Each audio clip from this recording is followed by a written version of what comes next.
So in the 1980s, a gallon of milk cost around $1.59, $1.60. A gallon of gas costs around $1.22. And just under 50% of medical students or students looking to get into medical school had an undergrad GPA of greater than 3.6. If we flash forward to today though, the price of gas is at an all-time high, or just pulled back a little bit from the all-time high. Milk is up over 200 or 300%, and the average GPA of students entering my medical school is over a 3.9 on the 4.0 scale. And I think we need to do something about this. How's it going, everybody? Welcome back to the channel. My name is Gianluca, aka Dr. Calcagno, and I am a first-year family medicine resident working and studying here in Canada. Now, in today's video, we're going to be talking about inflation, and just as well, because I feel like that's all anyone is talking about these days, but this is a really special type of inflation. We're not talking about bananas going to $2 a bunch or gas breaking all-time highs. What we're talking about today is grade inflation, and it's a topic that is of particular interest to me right now in looking at the most recent data about students looking to get into medical school and seeing just how crazy high these GPA thresholds have gotten for students looking to get in and be doctors. Now, before we get into the topic of today's video, I did want to ask something of you guys, and that is that as myself being someone who is interested in medical education and wants to stay involved in this space throughout my career in the future, I really value your input, and I'd love to know what you think about the topic of today's video. Do you think it is a good thing that GPA thresholds are getting to 3.9 and above? Do you think that it's heading in the right direction, or do you think they're starting to get out of hand? And we really need to watch about what we are demanding of students when it comes to perfect GPAs. Because make no mistake, at the level of 3.9 and above, we're not just talking about amazing GPAs. We are really starting to kind of walk the line of perfection and demanding perfection of students basically their entire academic career if they did want to get into medicine. So let's take just a little step back now, because when I started off this video, we started with a really zoomed out look at what medical school admissions looked like, and it's very drastic when you look back at the changes that have been made over the last 40 years. But if we narrow things in just a little bit now, you'll see that when I first started medical school, the average GPA for my class coming in was a 3.87. And just in those 4 years' time, we've now crept at the same school to a 3.91. This is not a trend that is only seen in isolated schools, for example, but what you're seeing is that still to this day, although schools are trying to incorporate different metrics like different essays and personality assessments, we have things like the Casper, for example, objective metrics like the GPA assessment as well as the MCAT scores, for example, are still some of the fundamental attributes they're looking for when they're deciding who ends up getting into medical school. And it doesn't seem like a 0.04 increase in GPA points over 4 years is really a lot, but it really is, because a 3.87 GPA was already such a high threshold to have as an average to begin with. And what we see now is that with every incremental point that you move up closer and closer to the absolute threshold of 4.0, because it is impossible to go above a 4.0 GPA, you are demanding so much more of students as they slowly inch their way towards perfection. So then let's define our terms before we get into the different arguments here.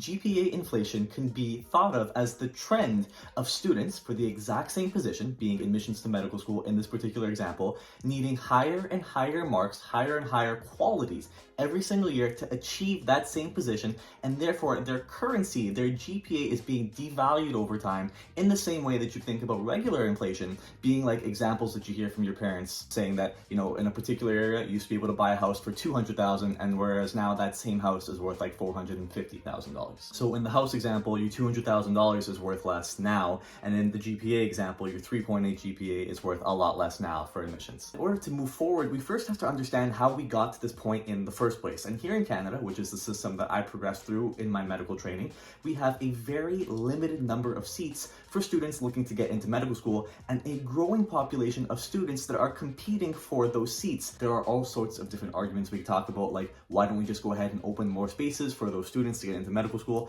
And we kind of are, but at the same time, we can't open too many spaces because of the financial pressures on our healthcare system. We're publicly funded, and we can't just open up spots for people to have jobs and then not have the money to actually pay them when they actually got those jobs after years and years of schooling, and kind of vicious circles back and forth a little bit. Now, as a former pre-medical student myself, I must admit that I don't entirely hate the way the system works right now because of the thought of what the alternative could be and how that could devolve and digress very, very quickly. Like, for example, if this is a competition, if this is a game, there needs to be some way, as myself being a student, I come from a background of immigrants, second generation Italian immigrant here in Canada, and with no one in medicine, there needs to be some way where if I have no foot in the door, you have to give me a set of rules that I could compete and study and do the things that I need to do so that I could earn that position for myself with my own merits and not just leave it to some sort of lottery system or some sort of anecdotal or undefined way to get into medical school because you knew someone that was in the admission process.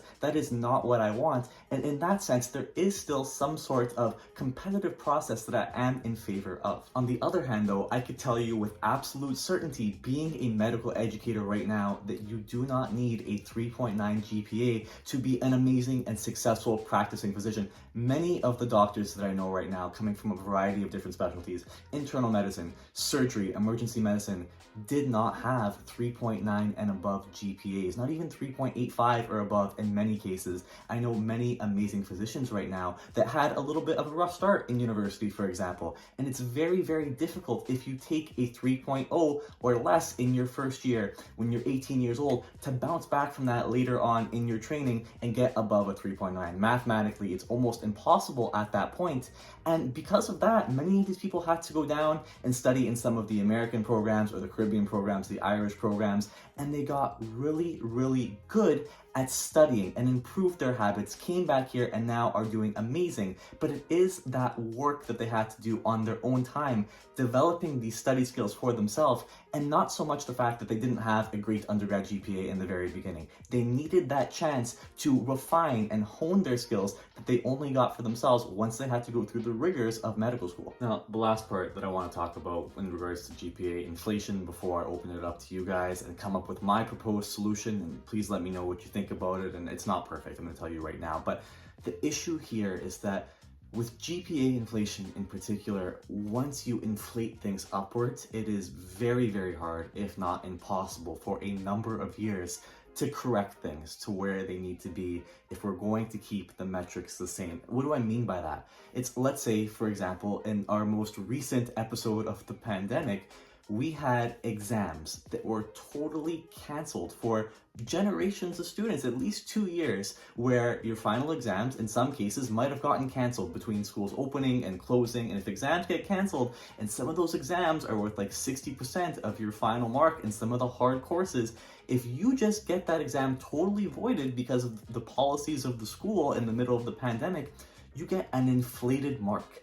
And with that inflation, you have students that are taking these A+ and amazing grades in some of these really, really hard courses. How are students in the next 2 years going to compete with those students there? And in addition to that, you know as well as I that there are some programs, some schools even, that are just easier than others when it comes to direct one-to-one comparison. And if we have University X that offers course Y that is a bird course, it's really easy to do well, and they're giving out 4.0 GPAs to everyone. And as a result, a lot of the students from this particular school are getting into medical school, and we have a separate university now that's looking here, and this university is saying, wow, none of my students are getting into medical school anymore because our courses are too hard. Well, then this school here is incentivized to lower the bar, reduce what is needed to be seen by these students to achieve these really high grades. And how is that benefiting anyone's education, and how is this making people better physicians? So now here's my proposed solution. Let's go ahead and do some research and figure out exactly what the GPA is that you need in order to be successful in medical school. And if you need specific prerequisite courses, let's implement those as well. Let's be sure that the people can do well if they are accepted into medical school.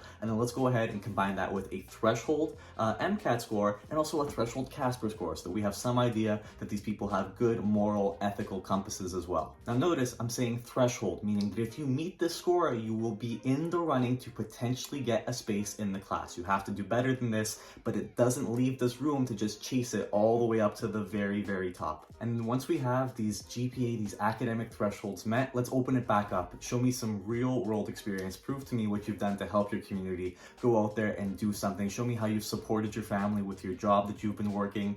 I just want students to be able to focus on what it is that they're going to be doing for the rest of their life, and that is trying to innovate and change and do some stuff. And I think that that would be up to the schools to decide if they want essay format, if they want some sort of experience portfolio, but it gives that room and that flexibility such that if we have 17 medical schools in Canada, each of the schools have their own criteria and they each look at different applicants and everyone has a little bit of an advantage somewhere else. It allows lots of room for diversity and different applicants could still get into different programs. But anyways, guys, those are just my thoughts. This is not an easy issue to solve. It's not something that I'm expecting I'm going to be able to do in this 10-minute long YouTube video, but the point of this video in of itself is to open the conversation back up now to anyone watching the video. Let me know, does my idea make no sense? I don't know, I thought about it and did a little bit of research and this is what I came up with, but I'd love to hear what other people think. Maybe we're just going to keep chasing this grade point inflation all the way up to 4.0, and then once we'll get there, we'll do a new version of the MCAT, make that even harder, knock everyone's points back down a little bit, and we'll start giving different factors to whoever came from the most prestigious university. Prove to me, let's see what's going on. I'd love to hear from you, and we'll see you all in the next one. Everyone, take care.